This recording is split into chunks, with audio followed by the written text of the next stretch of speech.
Hey friends, Ash here. Welcome back to Gents. Hope that you're doing well. Today, I'm going to be ranking the 10 most popular men's fragrances of all time, from best to worst.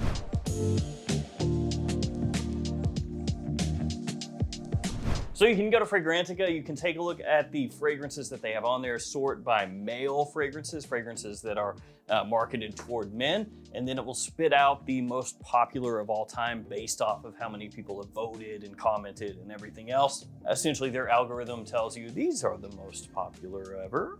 So I'll be taking those top 10 most popular men's fragrances and ranking them from what I think is the worst of the bunch all the way up to the best. And I can tell you, I did not have fun making this ranking. Absolutely no fun at all. Just like consternation and hand wringing the whole time. Like, no, they're all good. The fragrances in the order that I ranked them will be linked below. Feel free to check them out down there. Let's start with what I feel is the worst of the top 10. And there is one caveat. I'm not including Dior Homme Intense, even though it is in the top 10. Why no Dior Homme Intense? Because I would just rank it in first place. That's no fun. So I'm not including it. So what is the worst of the bunch? Well, to me, that's gonna have to be Club de Nuit Intense Man from Armaf. Yeah, I know it's a huge fragrance release. Absolutely. It's the most popular Aventus cologne on the market, and you could say it's had a bit of an impact. How many different Aventus colognes are there today? Yeah. A bunch. And this is the first one that in a big way showed that was a huge market to tap into, and it's been tapped. That market has been tapped and tapped and tapped. There's a lot of tapping going on with that whole Aventus clone thing. Yeah. So while Club de Nuit Intense Man is absolutely a big release, and it is a compliment puller, it does have good performance, and it is a great bang for your buck, I feel like, putting it up against all the other fragrances, it's gotta come in last. And the opening here is probably the worst opening of any of the fragrances we're gonna talk about here today. I mean, maybe it's overblown a bit, the opening of this one being, very cleaner-esque, but I do feel like that's the worst part of the fragrance. It gets better as it dries down, for sure. And it can't be anything other than where I'm putting it, okay? I'm sorry. Before we hop to the next fragrance, here are some codes you can use to save money across a bunch of different websites. So if you shop at a website, use those codes to save some money. The perfume box, Gents Scents, get you 10% off. GS11 will get you 11% off at fragflex.com. Gents 10, Gents 20 at Max Aroma for 10 or 20% off. And then of course, Twisted Lily, Gents 10 for 10% off there. And all the others. All right, so this is 10th, 9th place. What will it be? The next fragrance, number 9, is gonna be Eros, the Eau de Toilette, the original Eros. Now, to my own personal taste, I actually think that Eros Eau de Parfum and Flame are better than the original. Now, that's not a shot at the original. I still think this is a good fragrance. I've worn this a lot. Super versatile, good performance, big compliment puller. There's a lot to like about Eros. And it's also hugely popular. This is one of the best-selling fragrances for men in the world in terms of sales numbers, on top of popularity within the fragrance community. But for me, again, I think it's the worst of the lineup. Not that it's a bad fragrance, again. I like this one. I actually like Club de Nuit Intense Man also. For that price point, that's a solid buy. But I gotta put this here. Up next in my rankings, I was actually really surprised to see this one in the top 10 most popular of all time ranking on Fragrantica. What? What did I miss? I'll tell you what I missed, apparently. TikTok. I missed TikTok. Yeah, apparently TikTok discovered that this fragrance existed. And it's funny too, because if you look at the Fragrantica rankings of how many people are going on there and voting and stuff, it's kind of like doop-de-doop-de-doop. Suddenly, it exists. 16-year-olds rejoice! It is Stronger With You Intensely, coming in 8th place. Yeah, Stronger With You Intensely. More popular on Fragrantica than, I don't know, Aventus. Literally every Acqua di Gio ever made. That makes sense. Now, there's nothing wrong with this fragrance. It's actually really good. Great performance, once again. Awesome for fall and winter time, and a lot of people's favorite in the line. That being said, it came out in 2019. And I'm not saying that it wasn't popular when it came out within the fragrance community. Absolutely, this stuff was. But top 10 most popular ever popular? No. That said, it is really good. Absolutely, it's one of the best in the line.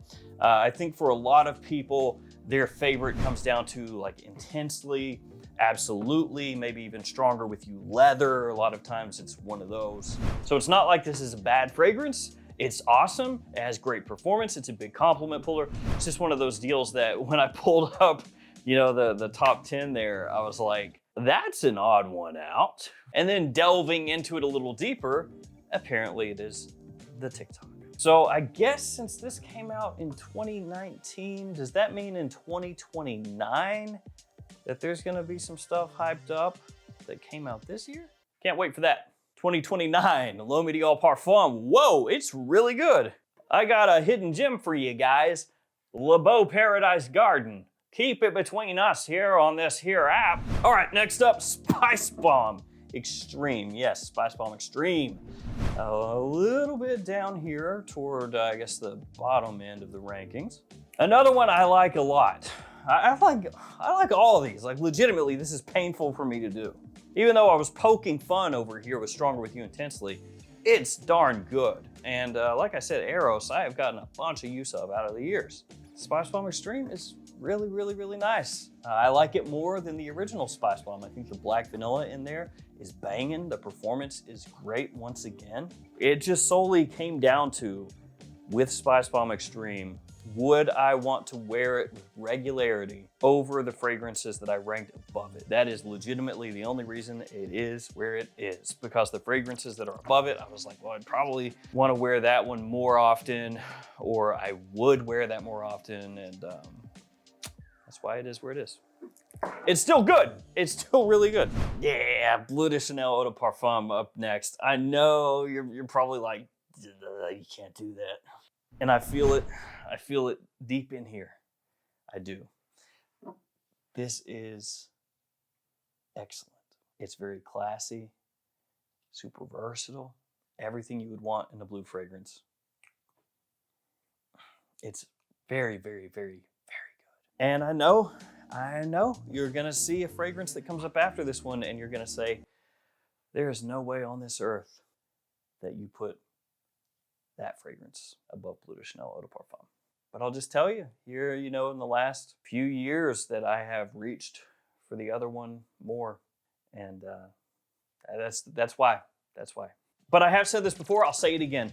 If you are looking for a blue fragrance in the designer realm that is classy and still has that casual usability, Bleu de Chanel is your best bet. After that one, Le Beau Le Parfum. That one has grown on me a lot, and that is a compliment monster. Absolutely is. I really like this. This fragrance smells great. And it's got coconut, it's got pineapple, it's got iris. Huge compliment puller, good performance. You could say a little bit more mature, a little bit deeper, a little richer compared to the original Le Beau. Really, really good stuff. And it's one that's grown on me a lot. This is one that I was a little wishy-washy on when it first released. And I've grown to really love it. All right, fourth place. Why Eau de Parfum, okay? Also, Sauvage Eau de Toilette, Eau de Parfum Parfum, not in the top 10. But why Eau de Parfum, man, this stuff has always done so well for me. Really nice sweetness when you first spray it on from the apple that's in there. Has sage as well, amberwood as it dries down. Another one with really good performance, very versatile, huge compliment puller. Actually, for me, why Eau de Parfum gets a little more as far as that positive attention than Bleu de Chanel Eau de Parfum. But like I said before, Bleu de Chanel is much classier. But again, ranking on me reaching for it more often. That's why it's there. All right, top three, and the top three, you could put any of them in first, and I wouldn't argue. I'd just be like, yep, that makes sense. And honestly, depending on which day you catch me, one or two could be flip-flopped. Actually, I've done videos in the past with those two that are coming up, and they have been flip-flopped. So it really is just like the day you catch me, basically. But number three is that one, Le Male Parfum. absolutely fantastic. That stuff is amazing. I love the little bit, that addition of iris that it has. Nice warmth, a little bit of powder, but not overly done. Vanilla sweetness as well. Great for fall and winter. Really nice evening scent. And I think it just smells killer. Amazing stuff. So gotta put that there. Yeah, 2 JPGs right here. Number 2, Sauvage Elixir. Another one with amazing performance. Stuff lasts forever, 24 hours, legitimately. Like, I have sprayed this on before in the morning, woken up the next day, and still smelled it. Big time projection as well. So you gotta be kind of careful with how much you spray depending on where you're going, what you're doing. Bit of a throwback feel to it. You know, it has like a bit of a classically masculine touch, but done in a modern way. And the quality of ingredients, very nice also. So Sauvage Elixir number 2, which means of course number 1 is that, Male Elixir. So this one, I know, you know, can go back and forth for a lot of people. What I mean by that is a lot of people will say Elixir is best. Other people say this one is best. I think both are absolutely killer. I would wear both the drop of the hat, but I do gravitate more toward Elixir. Really, really love the warmth that's in here. I've put a pretty decent dent in that bottle as far as how much I've used. It is an awesome flanker, one of the best in the designer realm. So that's my list. There it is. And let's just put Dior Homme Intense over here. It'd be like the umpire or the referee or something. So yeah, I mean, I don't feel good about ranking this out because I hate to put, you know, worst to best when I really enjoy everything here in some facet, some shape, some form. But gotta do it, I guess. Thank you guys for hanging with me. Stay safe out there. I'll see you tomorrow with another fragrance video. See you later.